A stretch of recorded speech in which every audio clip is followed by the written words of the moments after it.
Good morning. Welcome you all in the next video lecture where we are going to discuss an important topic of physics that we call power. Power last class में थोड़ा सा discussion हुआ था, definition के बारे में discuss हुआ था कि पावर जो है वो rate of consumption of energy और इसकी यूनिट वाट होती है।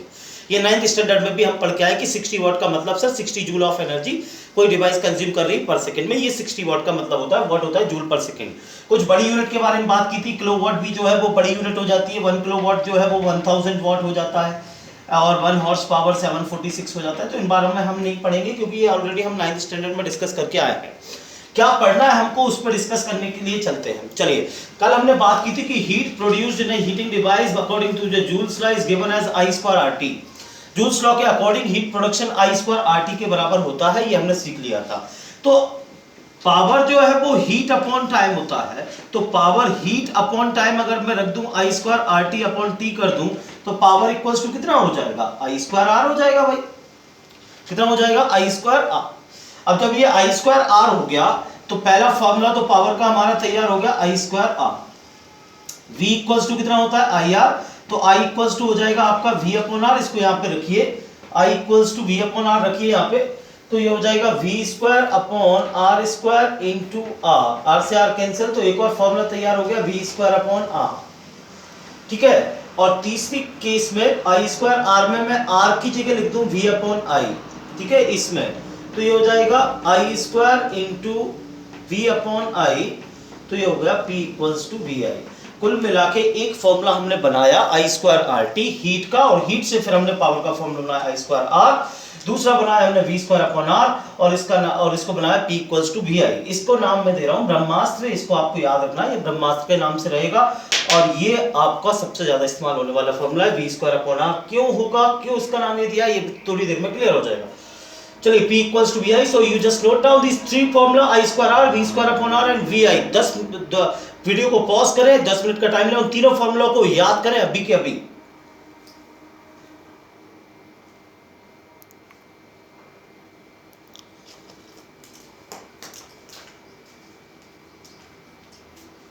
चल, वेरी गुड। अब हम बात करने वाले हैं, देखिए क्या लिख देता हूं फॉर्मूला, पहला ब्रह्मास्त्र V स्क्वायर अपॉन R, दूसरा I स्क्वायर इंटू R और तीसरा P equals to V into I। किसी भी डिवाइस का पावर निकालने के ये तीन फॉर्मूले हम इस्तेमाल करने वाले हैं इस चैप्टर में। प्रॉब्लम क्या है इस फॉर्मूले से, मुझे बोले सर आपको प्रॉब्लम है, आप ही जानो, हमको तो कोई प्रॉब्लम नहीं है ना। P इक्वल्स टू VI, इस फॉर्मूले से दिक्कत है। मैंने बोला किसी डिवाइस का पावर 60 वॉट है, ठीक है, उसको 30 वोल्ट पे आप यूज कर रहे हो, उससे 2 एम्पियर का करंट जा रहा है, 60 हो गया, कोई दिक्कत नहीं, ठीक, पावर 60 आएगा। अगर मैं इस डिवाइस का वोल्टेज बढ़ा दूं, 60 कर दूं, तो भाई करंट भी बढ़ जाएगा, डबल हो जाएगा, तो इसका पावर तो 240 होना चाहिए, होगा कि नहीं होगा?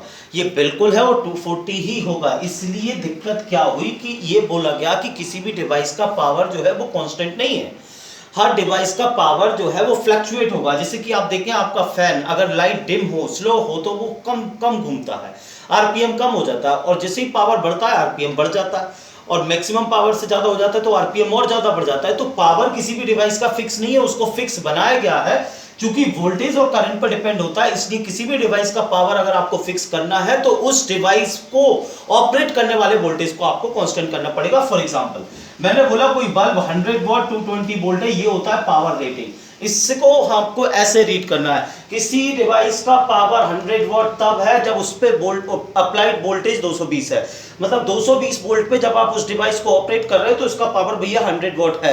लेकिन अगर इस वोल्टेज को आपने चेंज किया, इसको बढ़ाया तो ये बढ़ेगा, ये कम किया तो ये कम हो जाएगा। इसी का मतलब है पावर रेटिंग। हर क्वेश्चन में आपको इसी तरीके से हर डिवाइस का पावर मिलेगा, लाइक 60 वॉट 240 वोल्ट। इसका मतलब क्या है, ये डिवाइस 60 वॉट का पावर तब देगी जब उसको आप 250 वोल्ट पे इस्तेमाल करेंगे। जब ये 250 वोल्ट पे इस्तेमाल करेंगे तब ये इसका पावर 60 वॉट है।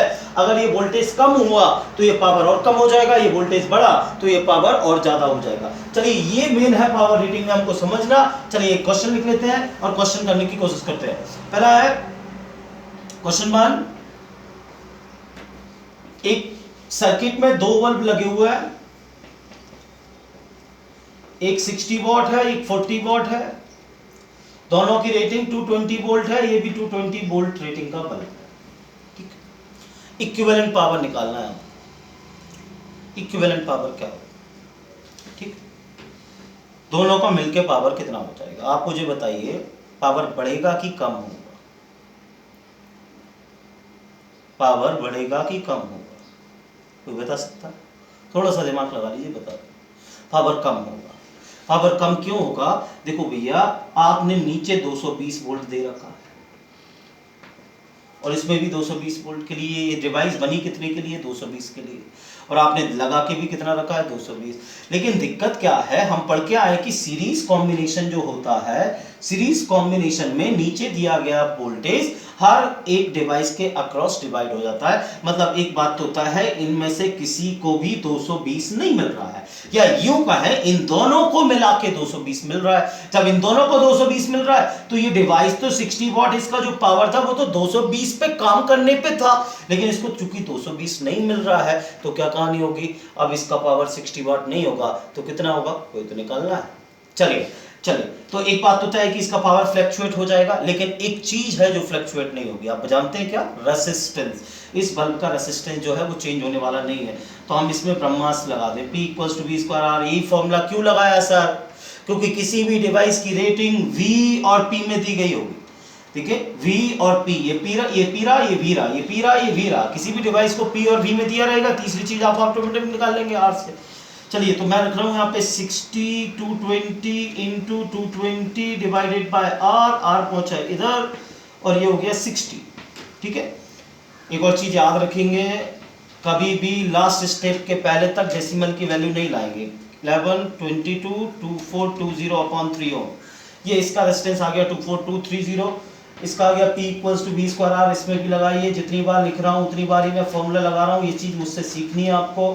रेसिस्टेंस कहाँ है भैया, निकालना है 220 इंटू 220 डिवाइडेड बाय P कितना है, 40 2 11 110 1210, कितना आ गया, 1210 ओम, या ठीक। अब देखो, ये दोनों रेसिस्टेंस किस में लगे हैं, सीरीज में होंगे, तो बल्बों का रेसिस्टेंस है तो दोनों किस में लगे होंगे, सीरीज में। RS इक्वल्स सीरीज में लगे होंगे, सीरीज में जोड़ दो, इक्विवेलेंट रेजिस्टेंस कितना आएगा, R1 + R2 2420/3 plus 1210। RS equals to LCM कितना आ गया, 3 2420 3630। एलसीएम सॉल्व करो इसको, 0 5 10 6 6050/3, ये रेजिस्टेंस आ गया। अब दोबारा ब्रह्मास्त्र लगाओ, ये क्या आ गया, दोनों का मिलके रेजिस्टेंस है, और इन दोनों का मिलके पावर वोल्टेज कितना जा रहा है, 220। तो अब हम इनका दोनों का मिला के पावर निकाल सकते हैं, P = 220 इंटू 220 अपॉन R रख दें 6050 इंटू 3, ये हो गया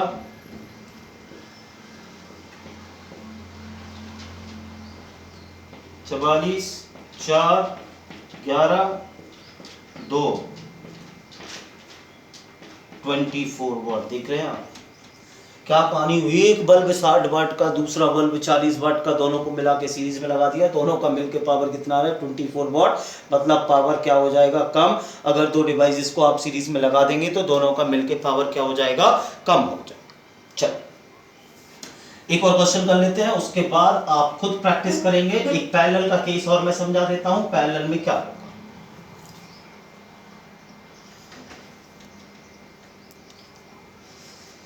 ये दोनों बल्ब लगे, ये पैरेलल में लगे, ये 700 वाट का बल्ब है, 250 वोल्ट के लिए ड्राइव किया गया।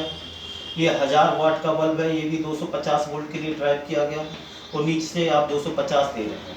मुझे बताओ पावर बढ़ेगा कि कम होगा, इस केस में पड़ जाएगा सर। क्यों? क्योंकि आपने वोल्टेज 250 दिया है, पैरेलल में वोल्टेज क्या रहता है, सेम। मतलब इसको भी 250 मिल रहा है, इसको भी 250 मिल रहा है, दोनों के लिए जितनी रिक्वायरमेंट है उतनी सेटिस्फाइड हो रही है, तो दोनों का गिलो मिलके दिखाई देगा, तो पावर क्या होगा, बढ़ेगा। काम वही करना है इसमें भी। इसका रेजिस्टेंस निकाल लो, P = V²/R। जितनी बार ये फॉर्मूला लग रहा है, इसलिए मुझे बताने की जरूरत नहीं है कि इसको ब्रह्मास्त्र क्यों बुलाया मैंने। R equals to 250 into 250 upon power 700 ना, ठीक 700 है 625 अपॉन 7 ओम। नीचे वाले को निकाल दो, P equals to b square by r, इसको भी निकाल देता हूँ मैं। R इक्वल्स टू हो जाएगा भैया बी स्क्वायर अपॉन पी 250 और ये हो गया 1000, 2 0 से 2 0 कैंसिल हो गए, ये हो गए 625 अपॉन 10। चलिए नेट रेसिस्टेंस निकाल दें, दोनों को पैरेलल में लगा दो। 1 upon r p equals to 1 upon r one plus 1 upon r two. चलिए कैसे बनेगा ये हो जाएगा 7 अपॉन 625, 10 अपॉन 625, उल्टा कर दिया भैया, 1 अपॉन आर वन है, 625 आपका एलसीएम हो गया 17 हो गया। आर पी इक्वल्स टू हो गया 625 डिवाइडेड बाय 17। यार चलो पावर निकालो, B square by R, power निकालेंगे B square by R. P B कितना है भैया बताओ जरा, 250 इंटू 250 अपॉन आर कितना है 625 इंटू 17, ये आ गया 10 25 100 1700 वाट। देखो एक 700 का था, 1000 का था, दोनों मिलके कितना आया 1700। तो याद रखें जब पैरेलल में दो बल्ब लगे हैं अलग अलग रेटिंग के हैं तो उनका पावर बढ़ जाएगा और बढ़ने के बाद P1 प्लस P2 हो जाएगा, लेकिन ये करना नहीं है, करना वही है जो मैंने आपको सिखाया है। Hope you like this video. Try to solve the more question over the power. Here with the discussion of power, the chapter of current electricity has been over. Now your assignment is to solve the exercise in your copy. This you have to do by yourself. Any doubt you can consult with me. Thank you so much.